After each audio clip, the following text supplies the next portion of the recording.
My wife smiled at me every morning like nothing was wrong, so I smiled back, while slowly moving assets, documenting evidence, and befriending her lover's wife.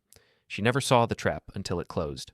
Jenna Ardell Merrick kissed me goodbye at 7:15 sharp, same as always. Coffee breath and steady eyes, her hand resting on my shoulder with practiced affection. The gesture felt rehearsed, like she'd been practicing in the mirror.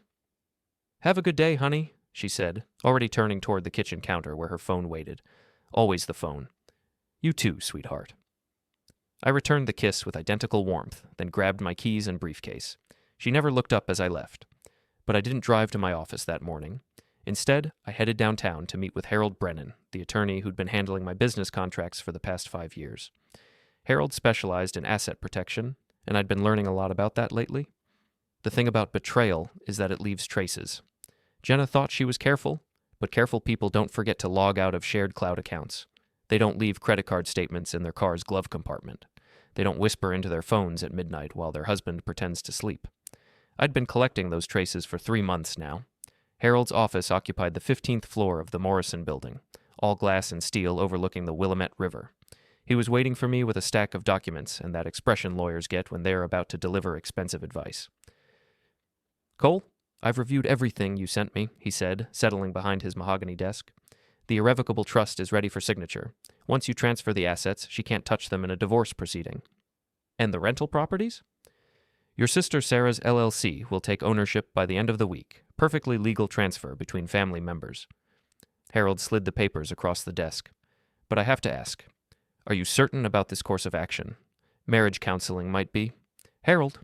I signed the first document without looking up. "My wife has been planning her exit strategy for 3 years. I'm just making sure she doesn't take half my life's work with her when she goes." He nodded slowly. Harold had handled enough divorces to recognize the signs. "The private investigator you mentioned, Ray Kiernan, he's good, expensive, but thorough. His report should give you everything you need for court." I signed the last page and handed the stack back. "Ray's already delivered. Jenna's been renting an apartment in Portland under her maiden name. Her mother wired $40,000 to fund it. Her brother co-signed the lease. Family involvement complicates things. Not for me, for them." I stood and shook Harold's hand. "The Ardells think they're protecting their precious daughter. They have no idea they just made themselves accessories." The drive home took 20 minutes through morning traffic. Jenna's car was already gone. She left for work at 8:30 after dropping our daughter Maddie at school, which gave me time to check the hidden camera Ray had installed in our bedroom. The footage from last night made my stomach turn, but not from jealousy, from rage. Pure, focused rage that I channeled into planning. Jenna had spent an hour on the phone with someone she called D, discussing their weekend plans, their future plans, how they'd tell Maddie about Mommy's new friend after the divorce, my daughter. They were planning to use my 7-year-old daughter as a prop in their little love story. I saved the recording to an encrypted drive and texted Ray. "Need to identify D, have voice samples and phone records." His response came back within minutes. "Already on it. Meet me at Murphy's Tavern tonight, 7 p.m. The rest of the morning I spent at my actual office, running the small tech consulting firm I'd built from nothing over the past decade. My employees, all 6 of them, had no idea their boss was orchestrating the destruction of his marriage between client calls and project reviews. At lunch, I called my sister Sarah. "The LLC paperwork came through," she said without preamble. Sarah had always been direct, even as kids. 3 rental properties now officially belong to Merrick Holdings. If anyone asks, you sold them to me for fair market value. "And the payment trail?" "Clean as fresh snow. I borrowed against my own house to fund the purchase. You'll pay me back after your divorce is final." Sarah paused. "Cole, are you sure about this? Jenna's been family for 8 years. Jenna stopped being family the day she started planning her escape. I'm just making sure she doesn't rob me blind on her way out." "What about Maddie?" The question I'd been dreading. "Maddie stays with me. Jenna can have supervised visits until she proves she's stable. And if she fights for custody?" I smiled, though Sarah couldn't see it. "Let her try. I've got recordings of her coaching Maddie to lie about me. Parental alienation doesn't play well with family court judges." That evening, Murphy's Tavern buzzed with the usual crowd of office workers and college students. Ray Kiernan sat in a corner booth, nursing a beer and looking like he'd rather be anywhere else. 15 years as a Portland police detective had left him cynical about human nature, which made him perfect for this job. "Damon Vossel," he said as I sat down. 34 years old, married to Tessa Rellan-Vossel. Claims to be a business consultant, but his tax returns don't match his lifestyle. Lives in the Meridian Heights complex, the fancy towers overlooking the river. How fancy? $3,000 a month for a one-bedroom.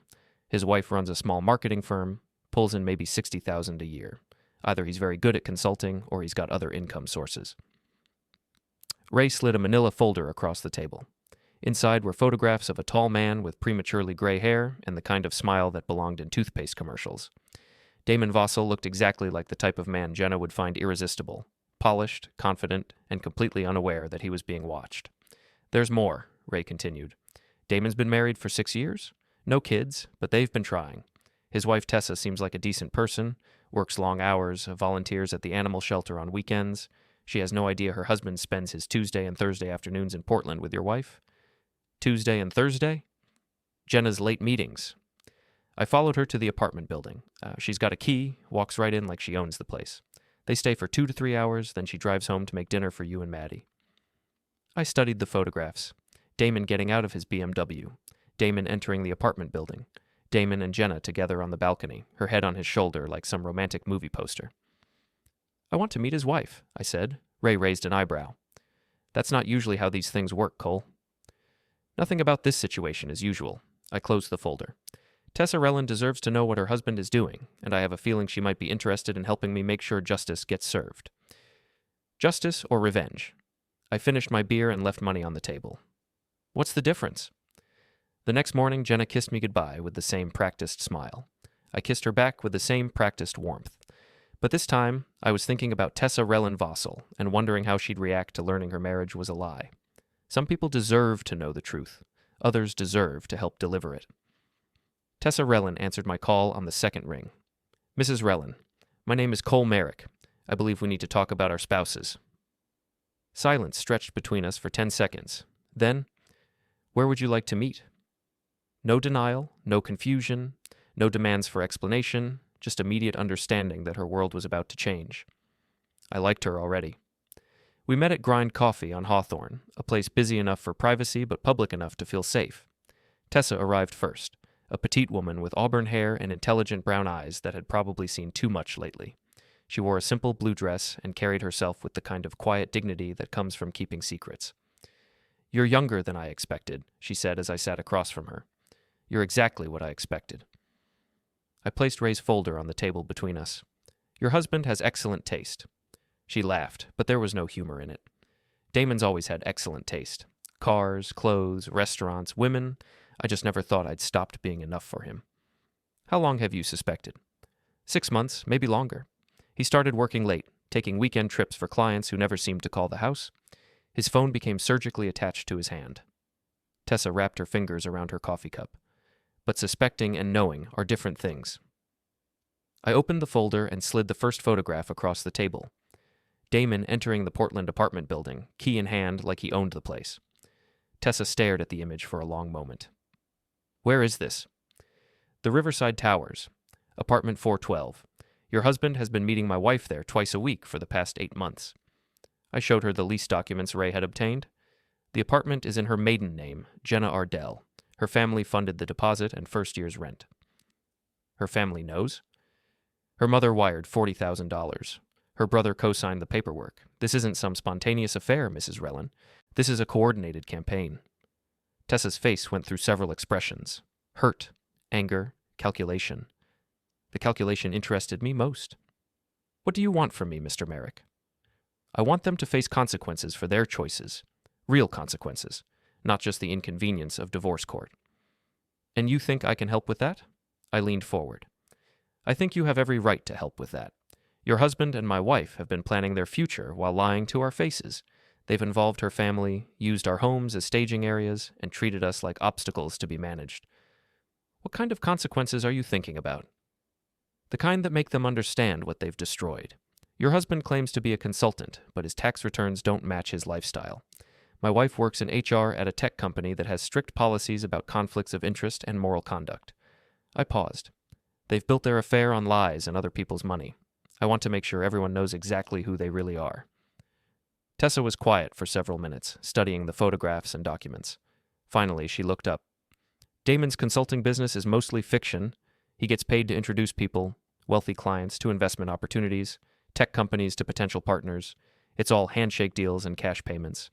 The IRS would be very interested in his actual income. And you know this how? Because I've been doing his books for 3 years. He claimed it was to save money on accounting fees. She smiled grimly. I have copies of everything. Everything? Bank statements, client lists, payment records, correspondence. Damon keeps meticulous records of his legitimate business and none at all of his cash deals. I started copying files when I first got suspicious. This was better than I'd hoped. What would you need to make that information public? Immunity from whatever consequences he faces. Our house is in both names, but I can prove the down payment came from my business. The cars are leased through his company, so they'll get repossessed. I'll need help protecting my assets before this explodes. I can recommend an excellent attorney, and I'll need to know exactly what you're planning. If we're going to destroy them, I want to make sure we do it right. I like Tessa Rellan very much. We spent the next hour comparing calendars and timelines. Damon's business trips perfectly matched Jenna's late meetings. His weekend conferences aligned with her girls' weekends that never included any actual girls. They'd been synchronizing their lives for months, probably laughing about how easily they fooled their naive spouses. There's something else, Tessa said as we prepared to leave. Damon's been talking about a big opportunity coming up, some kind of partnership that would set him up for life. He's been making calls to people in Seattle, Portland, even San Francisco. Any names? Reed Ardell came up several times. Damon seemed excited about working with him. Reed Ardell, Jenna's brother, the banker who'd co-signed her secret apartment lease. The family conspiracy was even deeper than I'd realized. Mrs. Rellan, Tessa, I think we're going to work very well together. She shook my hand with a firm grip. Call me when you're ready to move. I'll be waiting. The drive home took me past the Meridian Heights complex where Damon lived with his unsuspecting wife. Except she wasn't unsuspecting anymore. She was planning. That evening, Jenna arrived home at her usual time with her usual smile and her usual kiss. How was your day, honey? Productive. Very productive. I helped Maddie with her homework while Jenna prepared dinner, the picture of domestic normalcy. Sarah called. She's thinking about investing in some rental properties. Asked if I knew anyone looking to sell. That's nice, dear. Jenna barely looked up from the stove. Sarah's always been smart with money. If only she knew how smart.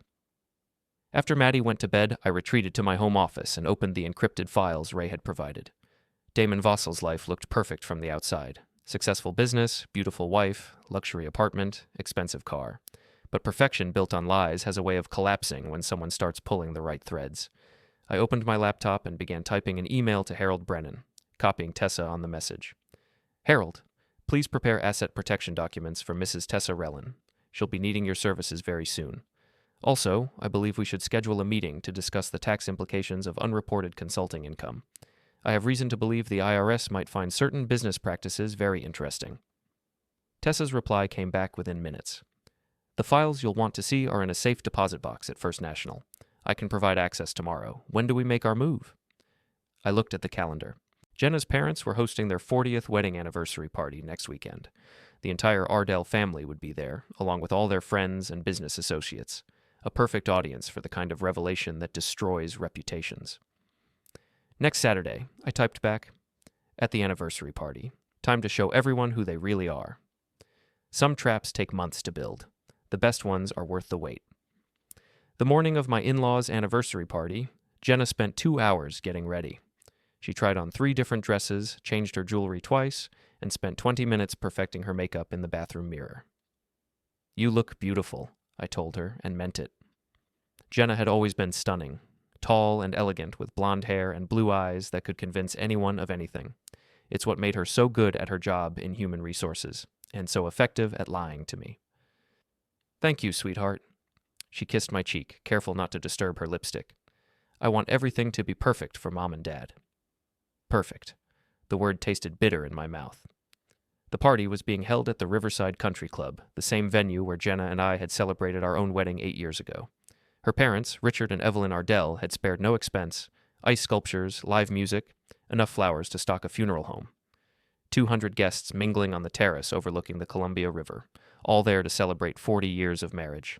If only they knew what their daughter had been doing to destroy mine. Cole, Richard Ardell approached with his usual hearty handshake and politician smile. He'd made his fortune in commercial real estate and never let anyone forget it. "Good to see you, son. How's the business?" "Growing every day, Richard. In fact, I've been expanding into some new areas: asset management, investment consulting. You'd be surprised how much money people hide in plain sight." His smile faltered slightly. "Well, that's good to hear." Evelyn appeared at her husband's elbow, resplendent in a silver gown that probably cost more than most people's cars. "Cole, darling, you look wonderful. Where's our beautiful daughter?" "Talking to her brother about some business opportunity. Something about consulting work in Portland." I watched Evelyn's face carefully. "Reed seems very excited about it." The color drained from her cheeks, but she recovered quickly. "Reed's always full of ideas, most of them impractical. This one seems quite practical. Apparently he's been helping finance some ventures. Very generous of him to support family members." Richard cleared his throat. "Well, we should go greet the other guests. Excuse us, Cole." They hurried away, whispering urgently to each other. I smiled and accepted a glass of champagne from a passing waiter. The evening was off to an excellent start. I found Tessa by the bar, elegant in a black cocktail dress that made her look like she belonged among the country club elite. We'd coordinated her invitation through a mutual friend. Harold's wife knew someone who knew someone. In Portland's social circles, getting invited to exclusive events was all about connections. "You clean up well, Mrs. Rellan." "So do you, Mr. Merrick. Is everything in place?" I nodded toward the corner where Ray Kiernan was adjusting a small projector hidden behind the flower arrangements. "The technical aspects are handled. How are you holding up?" "Better than expected. I spent the morning moving my business accounts to a new bank. Damon's going to have some unpleasant surprises when he tries to access our joint funds next week." "And the IRS documentation?" "Delivered to their Portland office yesterday, along with copies to the State Revenue Department. Damon's been very creative with his tax obligations." Tessa sipped her wine. I also took the liberty of contacting his 3 biggest clients. Apparently they had no idea he was charging them for services he wasn't providing. I raised my glass to her. "You're a natural at this." I had a good teacher, and excellent motivation. Across the room, I spotted Damon talking animatedly with Reed Ardell near the dance floor. He looked relaxed and confident, probably discussing whatever business scheme they'd been cooking up. Reed was nodding enthusiastically, his banker's instincts no doubt calculating profit margins. Neither of them noticed the small camera Ray had positioned to capture their conversation. "Ladies and gentlemen," Richard Ardell's voice boomed across the terrace as he took the microphone. "Thank you all for joining us tonight to celebrate 40 wonderful years of marriage to my beautiful wife, Evelyn." The crowd applauded politely. I checked my watch. 8:30, exactly on schedule. "Marriage is about trust," Richard continued, "about building something together, supporting each other through good times and bad, and always being honest about what matters most." The irony was so thick I could taste it. "Tonight, we'd like to share some memories of our journey together and the family we've built along the way." Ray caught my eye from across the room and nodded. The projector hummed to life, casting images onto the white screen that had been set up for the occasion. Richard and Evelyn's wedding photos appeared first, followed by pictures of their children growing up, family vacations, graduations, birthdays. "Our daughter Jenna has brought us such joy," Evelyn said, taking the microphone. "Watching her build her own beautiful family with Cole and our precious granddaughter Maddie has been one of our greatest blessings." More photos flashed on the screen. Jenna and me on our wedding day, Maddie's birth, Christmas mornings, summer barbecues. The perfect family narrative, carefully curated and presented for public consumption. Then the images changed. The first photo showed the Riverside Towers apartment building in Portland. The second was a copy of the lease agreement, clearly displaying Jenna's signature and Reed's co-signature. The third was a bank record showing Evelyn's $40,000 wire transfer. The crowd murmured in confusion. Richard fumbled with the microphone. "There seems to be some technical difficulty." The fourth image was a photograph of Jenna entering the apartment building, key in hand. The fifth showed Damon following her inside. The timestamp indicated last Tuesday at 2:15 p.m. The murmur became a buzz. People started turning to look at Jenna, who stood frozen near the dance floor, her face white with shock. "Turn it off!" Evelyn hissed at someone near the projector, but Ray had disabled the manual controls. The final image was a bank statement showing regular payments from Damon to an account labeled Portland Consulting Services, an account that, according to the documentation now being distributed by Harold's assistants, was controlled by Reed Ardell. The silence that followed was deafening. "This is some kind of mistake," Jenna said, her voice barely audible over the sound system. Someone's trying to sabotage our family. The only mistake, I said, stepping forward so everyone could hear me, was thinking you could build a new life on lies and stolen money without consequences. Damon tried to slip away toward the exit, but found his path blocked by Tessa. Going somewhere, darling? She asked loud enough for half the room to hear. The crowd began to fracture into small groups, whispers spreading like wildfire. I saw phones coming out, pictures being taken, social media posts being typed. By tomorrow morning, everyone in Portland's business community would know exactly what the Ardell family had been up to. Reed pushed through the crowd toward me, his face flushed with anger. You have no right to air private family matters in public. Private? I laughed. Reed, you co-signed a lease for your sister's affair apartment and set up shell companies to launder your brother-in-law's unreported income. The IRS doesn't consider tax evasion a private family matter. You're bluffing. I nodded to Harold, who handed Reed a thick manila envelope. Federal tax liens, state revenue department notices, and a few other documents you'll want to review with your attorney, assuming you can find one who specializes in financial crimes. The evening dissolved into chaos after that. Guests fled toward the exits, desperate to escape the drama. Evelyn collapsed into a chair, sobbing into her hands. Richard tried to salvage the situation with damage control, but the evidence was overwhelming. Jenna found me by the bar as the last guests were leaving. Her perfect makeup was streaked with tears, her elegant dress wrinkled from stress. How could you do this to me, to our family? I didn't do anything to our family, Jenna. You destroyed it the day you decided to start building a new one with another man. It wasn't supposed to happen like this. How was it supposed to happen? You'd divorce me, take half my assets, and ride off into the sunset with Damon while I paid child support for a daughter you were already turning against me? She stared at me like she was seeing me for the first time. You're not the man I married. No, I'm not. The man you married was naive enough to trust you. The man standing here learned better. Tessa appeared beside us, her expression serene despite the chaos around us. Jenna, I wanted to thank you personally. Thank me. For showing me who my husband really is, and for giving me the motivation to make sure he faces appropriate consequences for his choices. Tessa smiled pleasantly. The federal investigators will want to interview you next week. I gave them your work address. Jenna's face went even whiter. Federal investigators? Tax evasion, wire fraud, conspiracy to defraud. Damon's been very busy, and apparently so has your brother. Tessa turned to me. I should go. Early morning tomorrow. I'm meeting with the divorce attorney at 8. After she left, Jenna and I stood alone on the empty terrace. The ice sculptures were melting, the flowers were wilting, and the perfect anniversary celebration had become a perfect disaster. What happens now? She asked. I finished my champagne and set the glass on the bar. Now you get to explain to Maddie why Mommy won't be living at home anymore, and why Grandma and Grandpa and Uncle Reed are going to be very busy with lawyers for the next few years. Cole, please, we can work this out. We can go to counseling, start over. Jenna. I looked at her one last time, memorizing the face I'd loved for 8 years and would never trust again. You smiled at me every morning like nothing was wrong, so I smiled back while I documented everything you were doing behind my back. The difference is, my smile was honest about what it meant. I walked away and left her standing alone among the ruins of her family's reputation. Some bridges burn themselves. Others need a little help. The fallout from the anniversary party spread through Portland's business community like a computer virus. By Monday morning, my phone was ringing constantly. Reporters, lawyers, former clients of Damon's, who suddenly had questions about their investments. Jenna didn't come home that night, or the next. She moved in with her parents, who were busy dealing with their own problems. Richard's real estate company was under investigation for potential money laundering. Evelyn's charity foundation was being audited. Reed had been suspended from his bank pending a federal review of his recent transactions. The Ardell family empire was crumbling, and I had front-row seats to watch it happen. Daddy, why is Mommy living at Grandma's house? Maddie asked over breakfast Tuesday morning. She was 7 years old, too young to understand the adult complexities, but old enough to know something was wrong. Mommy and Daddy are having some problems, sweetheart.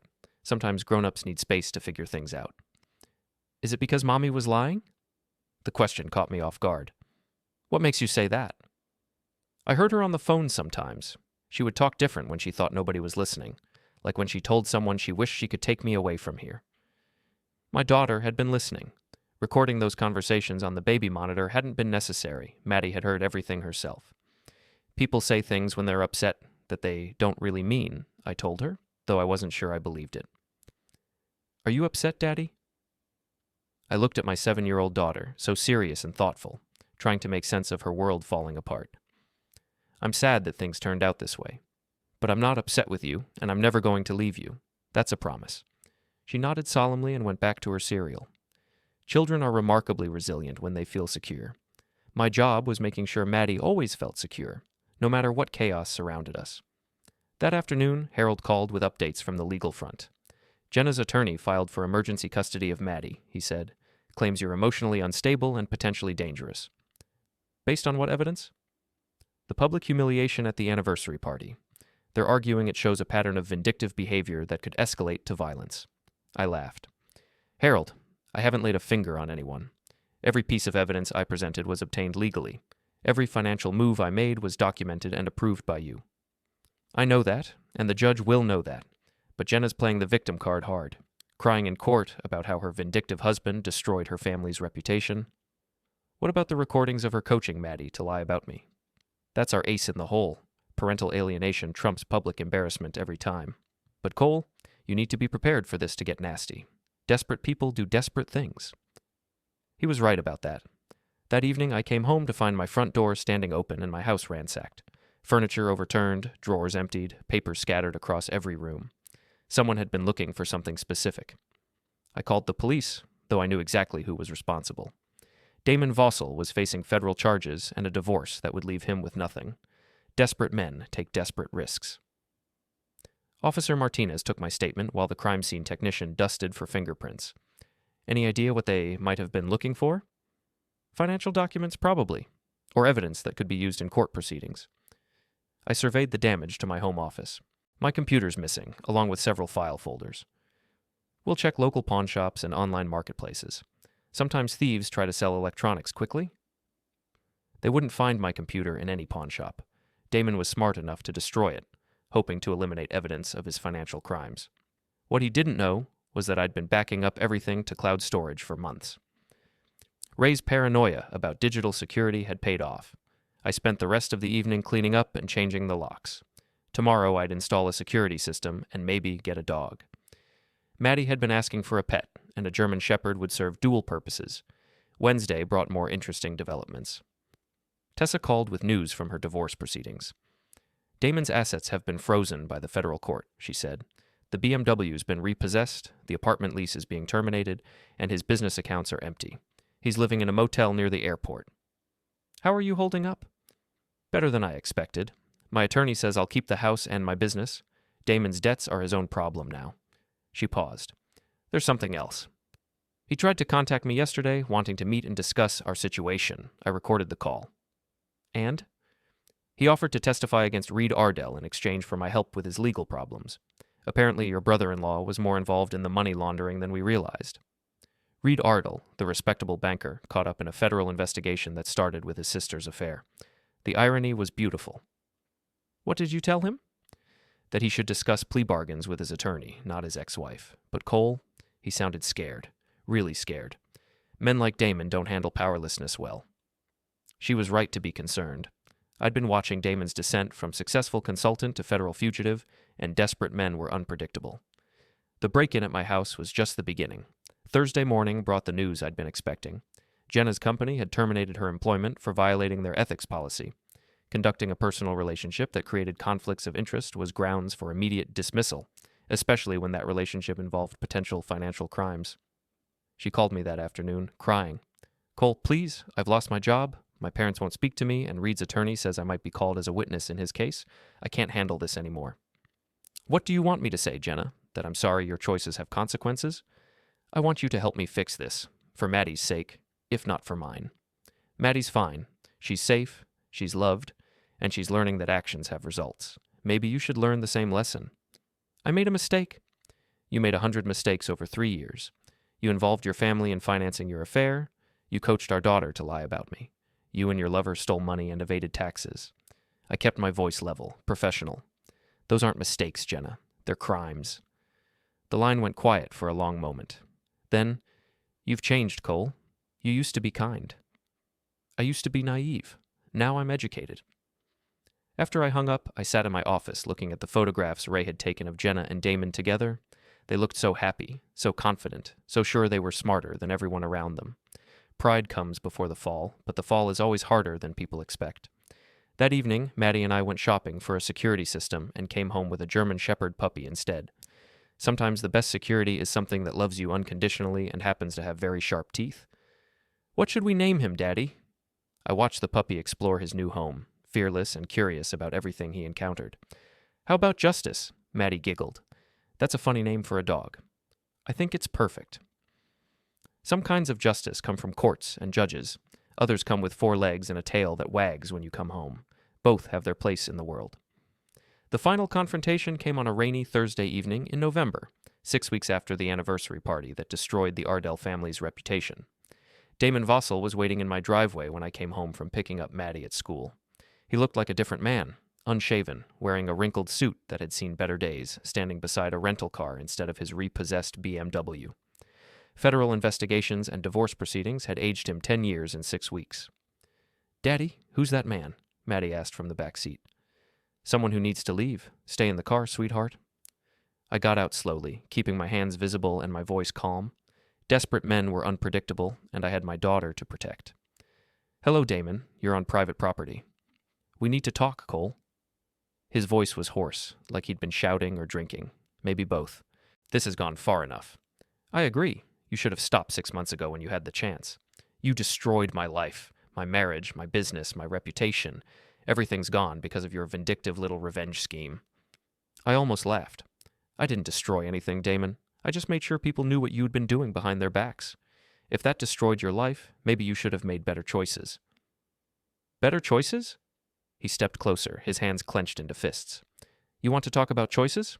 Your wife came to me, Cole. She was unhappy, neglected, looking for someone who appreciated her. I gave her what you couldn't. You gave her an apartment her mother paid for and a relationship built on lies. That's not appreciation, that's exploitation. She loves me. She loved the idea of you. The fantasy you sold her about starting over with someone new and exciting. But fantasies don't survive reality. And reality is that you're broke, unemployed, and facing federal charges. Damon's face flushed red with anger. You think you're so smart, don't you? Moving your assets, recording conversations, setting up your little traps. But you made one mistake, Cole. What's that? You forgot that desperate people don't follow rules. He pulled something from his jacket pocket. Not a weapon, but a thick manila envelope. Custody evaluation reports, psychological assessments, witness statements. Your ex-wife has been very busy building a case that you're an unfit father. I kept my expression neutral, though my heart was racing. Jenna can file whatever paperwork she wants. The truth doesn't change. The truth is whatever a judge decides to believe, and judges don't like vindictive fathers who destroy families for revenge. Damon smiled for the first time since I'd known him. Jenna's moving to Seattle next month. New job, new apartment, fresh start. She'll get custody of Maddie, and you'll get supervised visitation twice a month. Based on what evidence? Based on testimony from witnesses who'll swear you threatened me, stalked my wife, and orchestrated a campaign of harassment against your ex-wife's family. People will say anything when they're properly motivated. Now I did laugh. Damon, you're talking about perjury and witness tampering. Those are federal crimes. Are you really stupid enough to add more charges to your indictment? His confidence wavered slightly. You can't prove anything. I don't have to prove anything. You just confessed to conspiracy and witness tampering while standing in my driveway. I nodded toward the security camera Ray had installed above my garage. Everything you've said in the last 5 minutes is being recorded and uploaded to cloud storage. The color drained from his face. You're bluffing. Am I? Ray Kiernan installed a complete security system after you broke into my house last month. Motion sensors, audio recording, facial recognition software. We've got you on camera committing burglary, and now we've got you on audio admitting to federal crimes. Damon looked around frantically, finally noticing the small cameras mounted under the eaves of my house. This is entrapment. This is private property, and you're trespassing. The recording is completely legal. I pulled out my phone. Should I call the police now, or do you want to leave voluntarily? He stood there for a moment, weighing his options. All of them were bad. Finally, he turned and walked back to his rental car. This isn't over, Cole. Yes, it is. You just don't realize it yet. After he drove away, I helped Maddie out of the car, and we went inside to call Harold Brennan. The recording of Damon's confession would be very useful in court. He's desperate enough to try anything now, Harold warned after I played him the audio file. Men facing federal prison sentences don't always think clearly. What do you recommend? Document everything, avoid being alone with him or Jenna, and keep that security system running. The custody hearing is next week. This recording should end any questions about your fitness as a parent. The hearing took place the following Tuesday in family court downtown. Jenna arrived with her attorney and a folder full of character assassination disguised as legal documents. She'd lost weight, and her usual perfect appearance looked forced, like she was wearing a costume that no longer fit properly. Your Honor, her attorney began, my client seeks emergency custody based on Mr. Merrick's pattern of vindictive and potentially dangerous behavior toward my client and her family. Judge Patricia Wong had been handling family law cases for 15 years. She'd seen every variation of divorce drama and had little patience for theatrics. Mr. Brennan, how does your client respond to these allegations? Harold stood and activated the courtroom's audio system. Your Honor, we'd like to present evidence that these allegations are part of a coordinated campaign of perjury and witness tampering. Damon's voice filled the courtroom, clearly admitting to conspiracy and describing his plan to use false testimony to gain custody of Maddie. Jenna's face went white as she listened to her lover confess to federal crimes on her behalf. Your Honor, Jenna's attorney said desperately, this recording was obtained without my client's knowledge. The recording was made on private property by the property owner, Judge Wong interrupted. It's completely admissible. Mr. Brennan, do you have additional evidence? Harold presented the baby monitor recordings of Jenna coaching Maddie to lie about me, the financial documents showing the Ardell family's involvement in funding her affair, and testimony from Tessa about Damon's criminal activities. The hearing lasted 3 hours. When it was over, I had full custody of Maddie, and Jenna had supervised visitation rights pending completion of court-ordered counseling. The court finds no evidence that Mr. Merrick poses any danger to the minor child, Judge Wong stated. However, the court is deeply concerned about evidence of parental alienation and the involvement of criminal associates in this custody dispute. Outside the courthouse, Jenna tried one last appeal. Cole, please. She's my daughter, too. She's the daughter you were willing to use as a pawn in your affair, the daughter you coached to lie about her father, the daughter you planned to take away from everything she'd ever known so you could start over with a man who's now facing federal prison. I made mistakes. You made choices. Now you get to live with the consequences. That evening, Maddie and I had dinner at her favorite restaurant and talked about her new school, her friends, and the puppy who was busy chewing up my favorite shoes. She seemed lighter somehow, like a weight had been lifted from her small shoulders. Daddy, are you happy now? The question surprised me. What do you mean, sweetheart? You smile different now, like you mean it. I thought about that as I tucked her into bed that night. For months, I'd been wearing the same practice mask that Jenna wore, hiding my real feelings behind false expressions. But somewhere along the way, the mask had become unnecessary. Justice isn't always pretty, and it's rarely perfect, but sometimes it's exactly what the situation requires. Jenna had smiled at me every morning like nothing was wrong, building her secret life on lies and stolen money while planning to destroy mine. So I'd smiled back while slowly, methodically, carefully documenting every lie, protecting every asset, and ensuring that when the truth finally came out, there would be consequences. Real consequences. Permanent consequences. The kind that teach people that actions matter and choices have weight in the world. The Ardell family lost their reputation, their business, and their freedom to federal investigations. Damon lost his marriage, his income, and his future to his own greed and stupidity. Jenna lost her job, her family support, and her daughter to her own choices. I lost my naive trust in the woman I'd married, but I gained something more valuable, the knowledge that I could protect what mattered most when everything else fell apart. Some mornings, the mask you wear becomes the face you deserve, and some smiles, the honest ones, are worth all the lies they replace.